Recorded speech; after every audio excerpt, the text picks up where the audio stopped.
In my former congregation, a church member asked if I would go and visit one of his employees who was in the hospital. He told me this young man was dying from a very rare form of cancer. And as I walked toward the hospital door, I was greeted by multiple signs of warning that said, "Stop. Check in at nurse station before entering." I did. Gown, mask, and gloves required. And these signs created questions and concerns. I had experienced many people with cancer, but I had never encountered such warnings. So I entered with gown and gloves and mask. He was thin, and he looked much older than someone in their 20s. His face and his arm had sores. In the room were bright red containers for all items to be discarded. The containers were marked biohazard. Again, I had never seen such precautions with cancer patients. I stood by his bed, introduced myself. I slipped my hand under his, not wanting to touch his sores.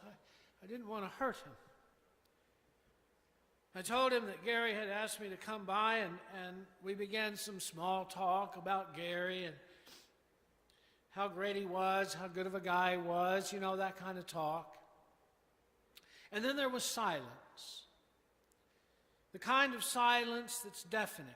I know you've heard it before. The kind of silence that yearns to be broken with words, but not just any words. Not words about the weather or the sports or words such as that, but true words, words of truth, the kind of truth that breaks through gloves and gowns and masks and biohazard bins. With his hand on mine, I risked uttering such words. I relayed what Gary had told me, and then I said, "But I have a sense that you don't have cancer." His eyes widened as he looked at me. His expression was mixed with fear and with hope. We didn't know each other. All we knew is that he was dying and that I was a minister. He didn't know my theology, nor did I know his. And once again, the silence began to suffocate the moment. And he shut his eyes and he took a deep breath, and as he moved his hand away, he uttered, "I have AIDS." I said, "I'm sorry."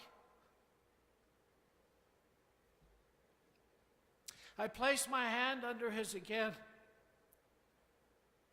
wondering what he would do. Would he move it again, or would he accept my invitation to touch, to be connected? He opened his eyes, and I lowered my mask, and I smiled, and he gripped my hand, and I called him by name, and I told him that I was going to put my mask back on, not for my protection, but for his. The risk of infection from shared germs was high, as his immune system obviously was gone. And he responded, "Please don't." He said, "I think I'm beyond concern of infection, don't you?"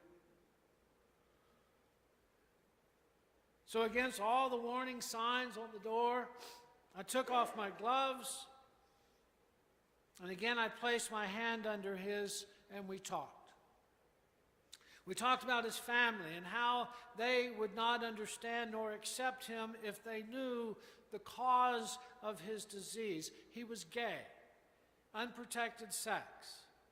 We talked about how difficult it was to be estranged from those that love or that did love or should love him the most, estranged through secrets. We talked about how painful it was now to be touched only through latex gloves. We talked about death, and I shared with him my understanding of God's love and accepting grace, which was different to what he had been taught as a child. And we talked for an hour.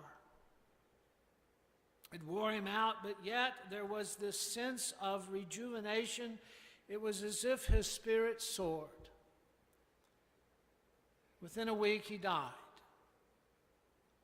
And I cannot help but wonder if I was the last person that he actually touched, skin on skin. I wonder.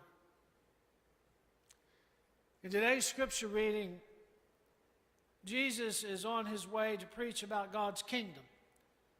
He understands this to be his ministry, that he was to be a preacher about the living presence of God, the God of right now, not the God of next, but the God of now. But in the midst of his preaching, he is confronted with a man who has leprosy, and this was a disease that destroys not only the body, but the soul. For in Judaism, to be a leper is to be an outcast, to be cast out of community and to be made to live in colonies or in isolation. And anyone who would be in physical contact would also be considered unclean. If you choose to, Jesus, you can make me clean. Mark tells us that Jesus physically responds by reaching out and touching the man, skin on skin. Jesus takes off the gloves of isolation. Jesus takes off the gloves of religious rule and law. He takes off the gloves, risking being made and being seen as unclean as well, reaching out and touching him, saying, I do choose, be made clean. Which what happens is that moment alters where Jesus can go. He now cannot openly go into the cities because he is now considered unclean.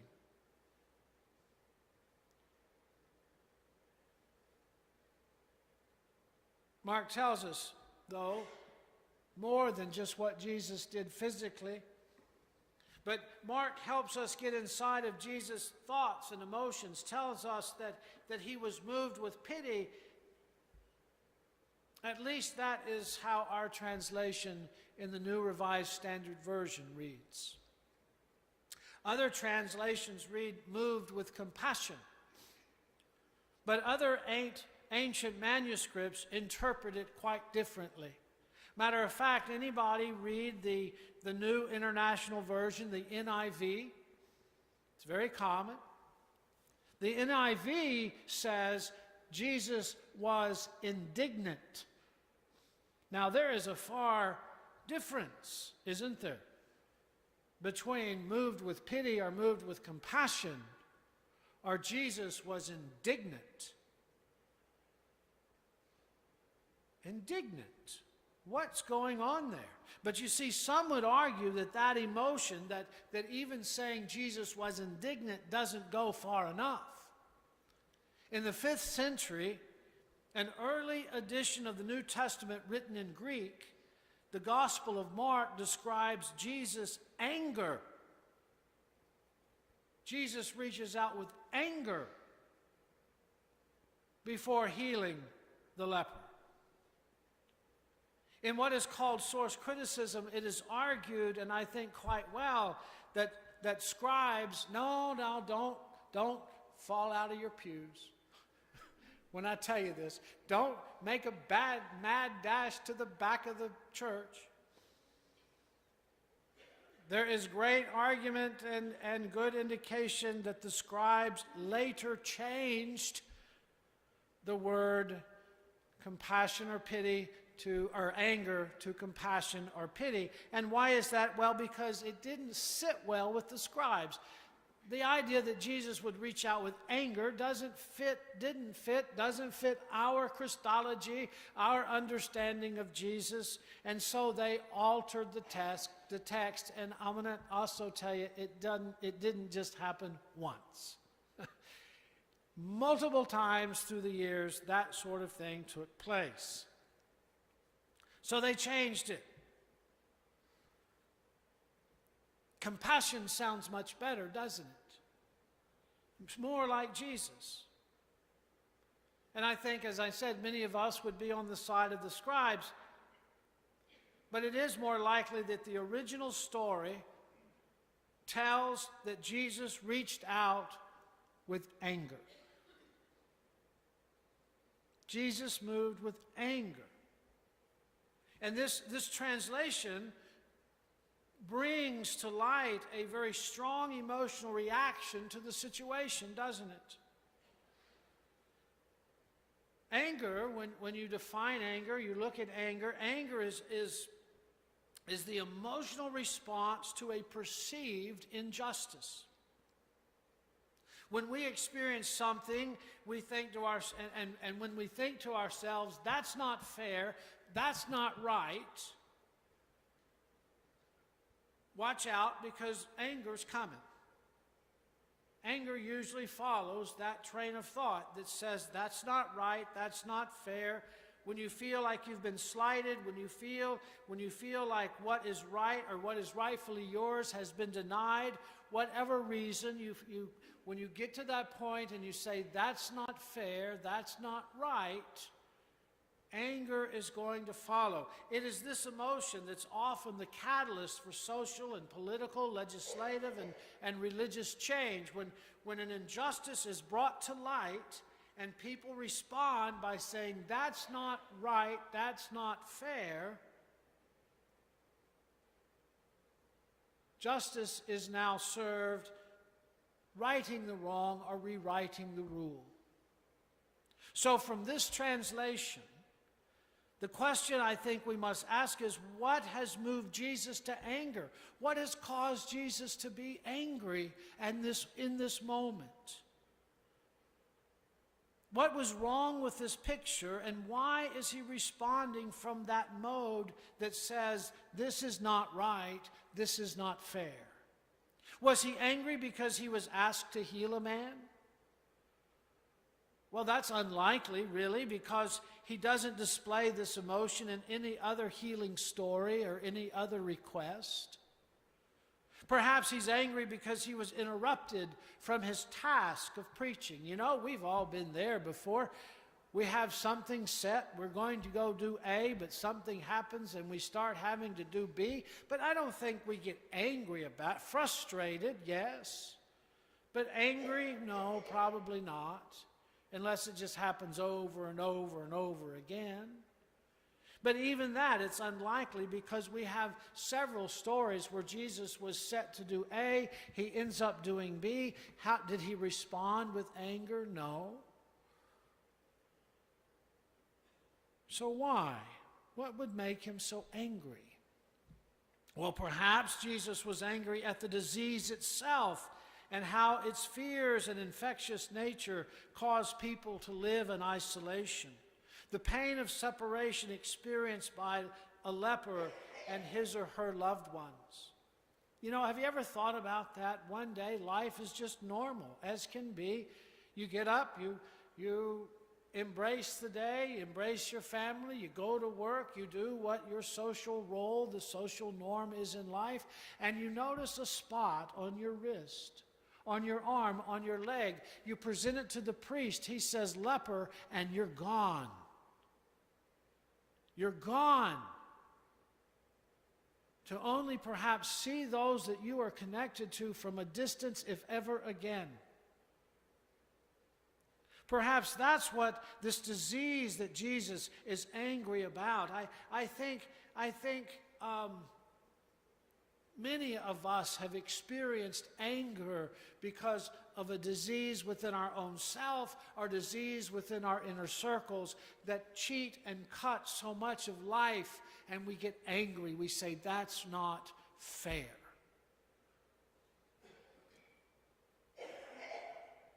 Perhaps, though, there's another reason.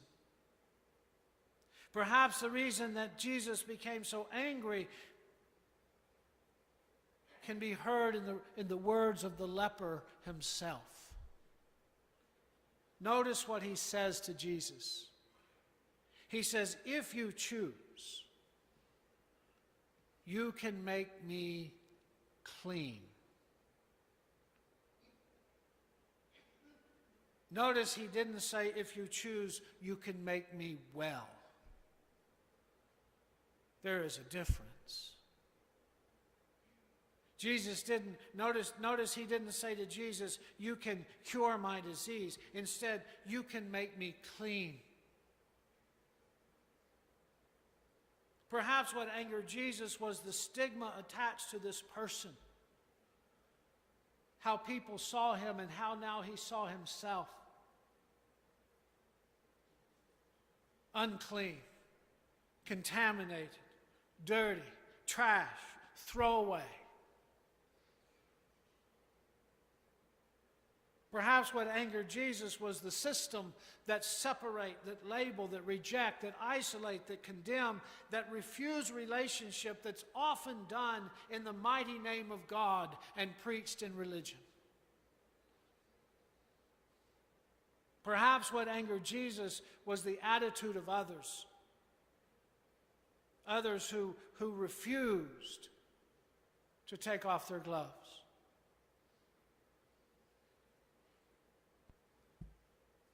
It's a powerful story. But it's not just a story about then, it's a story about now. Because as we encounter this story, we must look at our hands as well as our hearts. Are our hands gloved or not? Who in our lives cause us to want to put our gloves on? Who in our family, our inner circles, do we treat as unclean? As a leper? As one who is a threat to our own existence, even if we dare say hi? Who in our church do we treat the same?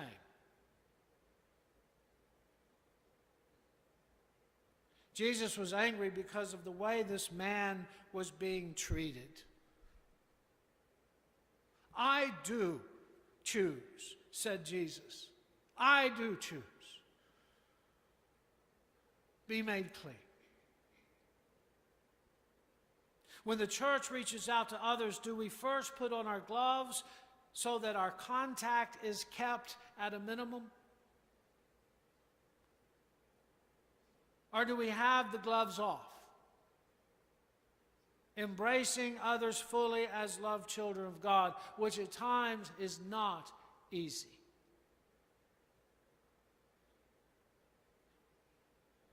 In the name of God and in the name of Jesus and in the practice of our religion, who are the unclean among us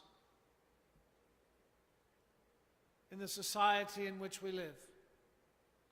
Who do we refuse relationship with? Who is casted out of community because of fear or because of judgment? Who is sent into isolation? Who are the people in our midst that then come kneeling before us saying, you have the power. You have the power. You have the choice. You can make me clean. You have the power to accept me or to add to my isolation. You have the power to validate my worth or to throw me away. You have the power if you choose. if you choose.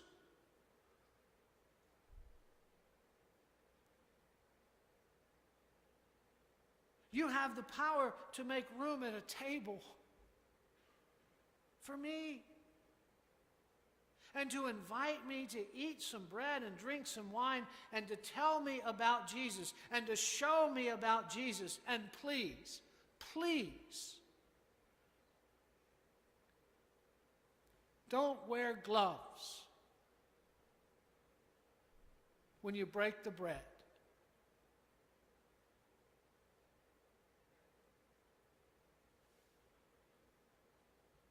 Amen.